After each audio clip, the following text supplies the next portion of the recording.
Começando. Revisão, sexto ano, unidade 5, terceiro bimestre, P1 de História. Se eu pular algum tópico, me avisa por favor, tá? A Grécia, ela é dividida em dois períodos, tá? O período pré-homérico e o período homérico. Homero foi um grego que escreveu relatos da história grega. Muito dessa história grega, por parte de Homero, é mitológica. Outras histórias, elas são reais, tá bom? Então, Heródoto não é um padrão científico, tá bom? Mas nós estudamos sobre ele. Homero, ele escreve 2 livros para poder narrar a história da Grécia, que é a Ilíada e Odisseia. Esses 2 livros, então, ele vai falar sobre a cultura grega, sobre a religião grega, sobre a economia grega, ou seja, tudo sobre a Grécia. Alguma dúvida? Então, antes de Homero, tudo que aconteceu antes de Homero é chamado de período pré-homérico. Tudo que aconteceu depois de Homero é chamado de período homérico. Tipo antes de Cristo, depois de Cristo, ok? Segundo tópico. Dentro destes livros de Ilíada e Odisseia, nós encontramos uma história grega muito importante, porém, não se sabe se é mitológica ou real, que é a história de Troia.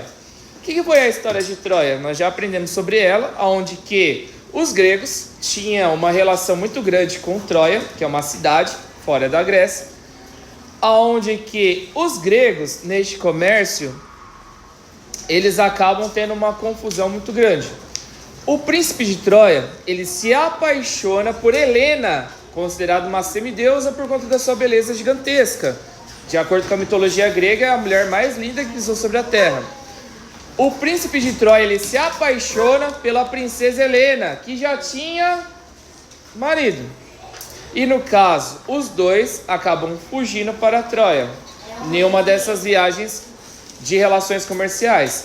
O príncipe de Troia, ele vai até a Grécia, ele observa Helena, se apaixona por Helena e os dois fogem juntos para Troia. Alguma dúvida? O que vai acontecer? O príncipe de Troia fica revoltado, ele quer chegar e destruir tudo de Troia. Porém, um sábio grego acaba orientando de dar um presente para os troianos, que era um cavalo gigantesco, e dentro deste cavalo ele colocaria todos os homens mais fortes da Grécia, inclusive um dos principais guerreiros, que é Aquiles, dentro do cavalo, e ofertaram um cavalo para o príncipe de Troia como forma de presente. O príncipe troiano, ele acabou aceitando o cavalo como um presente, e de madrugada eles abriram o cavalo, esses guerreiros que estavam dentro, aguardando o momento certo, e destruíram toda a cidade de Troia e conseguiram raptar Helena novamente. Porém, no final da guerra, Aquiles, ele estava desapercebido, estava distraído e acabou tomando uma flechada no calcanhar e veio a falecer. Seu nome ficou conhecido por séculos e séculos, porém acabou falecendo. Por mais que matou vários troianos, teve uma passagem histórica vitoriosa, ele acabou morrendo no final da guerra. Alguma dúvida? Religião dos gregos, tá? O que nós aprendemos sobre a religião grega? Que os gregos, os deuses, eles possuem figuras humanas, que são baseados numa trindade, também assim como os cristãos, que existe lá Zeus, deus dos céus, Poseidon, deus dos mares, e existe Hades, o deus do submundo. Que os deuses gregos, não são só estes 3, são vários, vivem lá no Monte Olimpo, obrigado. Vivem... Você sabia que os Zeus têm em média 26 filhos? Eu fiz a conta. Então os deuses, eles vivem lá no Monte Olimpo, é a casa dos deuses gregos. Deixa eu ver o que mais. Que os deuses gregos são sentimentais, então eles sentem ódio, sentem alegria, sentem paixões, sentem dor quando alguém joga uma garrafinha na testa deles. Então eles possuem sentimentos, os deuses gregos. Os deuses gregos constantemente passeavam pela terra e tinham relações com os humanos. Quando eles tinham relações com os humanos, e no caso nascia um filho, este filho era considerado como um semideus. Dúvidas? Deixa eu ver agora aqui, próximo. E sobre a religião também, cada cidade grega possuía um deus como representativo. Então, no caso, Atenas. Atena é a deusa grega padroeira dessa cidade, onde que eles ofereciam oferendas, faziam sacrifícios e também rezavam em prol de Atena. Então, cada cidade grega possuía um deus respectivo. Cultura grega.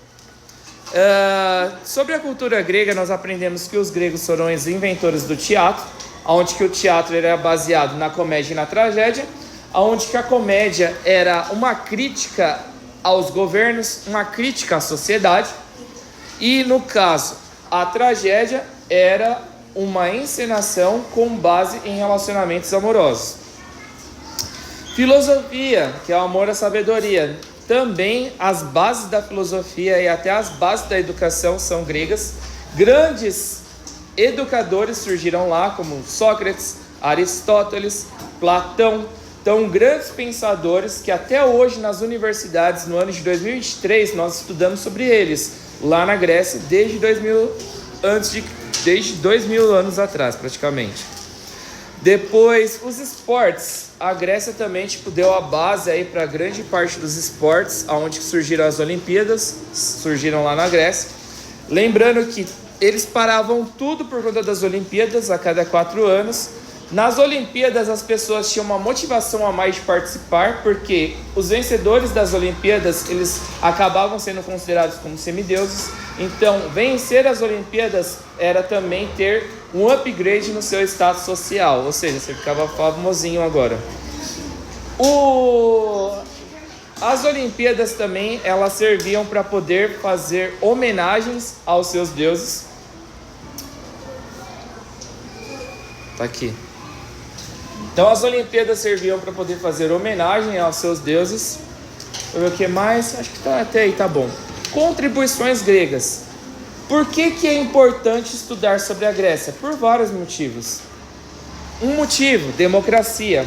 Na Grécia, mais precisamente em Atenas, surgiu a base da democracia, de você respeitar a opinião do seu próximo, de você aprender com o seu próximo, de você ser humilde para o professor aprender com o aluno e o aluno aprender com o professor. Este pensamento surgiu na Grécia, democracia.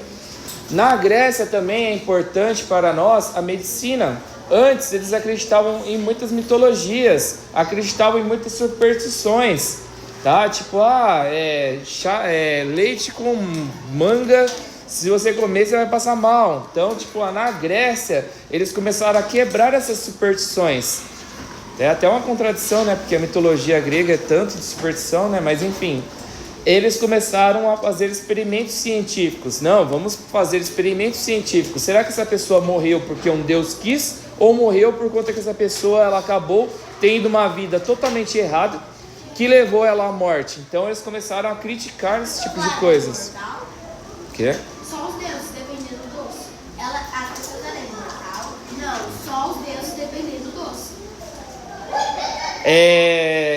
Dentro da medicina, nós temos aí o pai da medicina, que é considerado tipo maioral na área da medicinal, da saúde, que é o Hipócrates.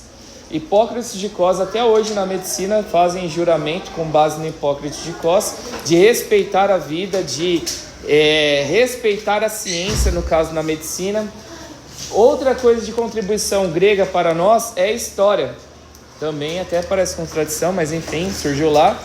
Heródoto, considerado o pai da história, ele deixou de lado todo tipo também de mitologia e começou a escrever a história com base em fatos, em argumentos, em fontes históricas, escritas, orais, né, visuais. Então, esse daí é o outro lá, mas enfim. Pode ir no banheiro. Então a história, com base na ciência, começou a surgir lá, tá? Deixando de lado toda a mitologia e começou a se basear em fatos, em argumentos reais. Deixa eu ver outra contribuição que nós temos lá, tipo da Grécia. Já foi a democracia, já foi a história, já foi a medicina, a arte. Então na arte também é uma contribuição grega, ao teatro, as bases do teatro surgiram lá na Grécia. E existem várias outras aí que já foram citadas também, a educação, né? Próximo. Guerras médicas. Deixa eu ver aqui. Eu coloquei essas características ali, ó, história, medicina, democracia e arte, deveria estar ali em cima, tá? Nas contribuições, tá? Eu errei. Então, pega essas características e joga para cima das contribuições ali. Guerras médicas. O que foram as guerras médicas? Os medos, os persas, lá no Oriente Médio, tentaram invadir a Grécia. E no caso, os gregos acabaram se unindo para poder batalhar contra esses medos persas para proteger o seu território, ok? Essas foram as guerras médicas. Guerra do Peloponeso. A Guerra do Peloponeso, ela aconteceu da seguinte forma. Atenas percebeu que não dava para poder ficar baseando somente em estudar, somente na educação. E entendeu que era necessário também criar um exército. Para isso, acabou convencendo outras cidades de financiar um exército profissional. Então, a cidade A, B, C, D e E pagava impostos para Atenas para financiar um exército profissional. O que aconteceu? Esparta, vendo que Atenas estava crescendo no exército, acabou também convencendo outras cidades a se unirem a Esparta para poder atacar Atenas, com medo de Atenas dominar toda a Grécia. Alguma dúvida?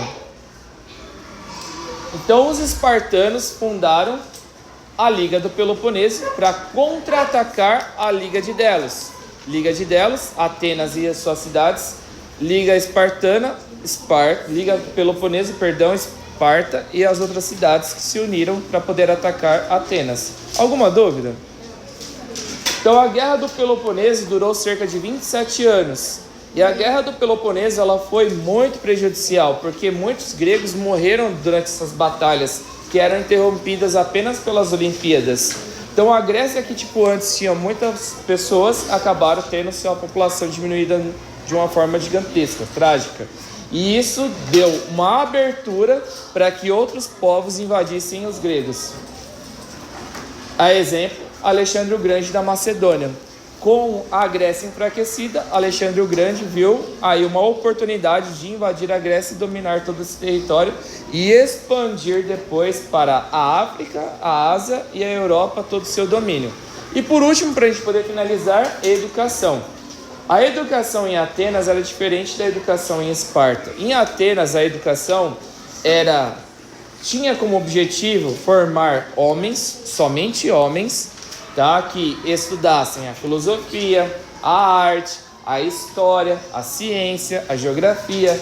Então, o objetivo de Atenas era formar homens pensadores, homens críticos, homens inteligentes, homens apenas. Já a educação em Esparta era diferente. O objetivo da educação em Esparta era formar homens guerreiros. A partir dos 7 anos, tanto os meninos quanto as meninas iam para as escolas e aprendiam a arte da guerra. As meninas, depois de formadas, elas tinham como objetivo defender a cidade quando os homens saíam para poder guerrear em outra cidade. Então a Esparta iria ficar vazia de homens, e quem é que ia defender a cidade de Esparta quando não tinham homens? As mulheres, porque elas aprendiam isso na escola também. Dúvidas? Os meninos em Esparta, quando chegavam aos 18 anos, eles tinham um grande desafio. Eles tinham que sobreviver 365 dias sem nenhum recurso. Então eles eram abandonados em florestas para poder sobreviver contra o calor, contra o frio, contra animais. Então muitos acabavam até roubando para poder sobreviver. E se sobrevivesse durante esse desafio de 365 dias, parece lá o desafio, né, da Discovery lá, do Largados. Isso. Se conseguisse sobreviver durante 365 dias, eles estavam aprovados para poder subir de nível no exército. Alguma dúvida? Mas eles não podiam trabalhar muito também? Nada. Ô, professor, eles podiam recusar? Não, também não. E lembrando que em Esparta, aos olhos deles, eles só aceitavam pessoas perfeitas, aos olhos deles. Para eles, pessoas perfeitas eram pessoas que não tinham nenhum tipo de deficiência, nem auditiva, nem visual, nem corporal, nada. Todas as pessoas as crianças que nascessem com algum tipo de deficiência, para eles sacrificavam. Porque eles acreditavam que pessoas com deficiência, aos olhos deles, eram pessoas que iriam trazer um atraso para o exército futuramente. Dúvidas? Finalizando.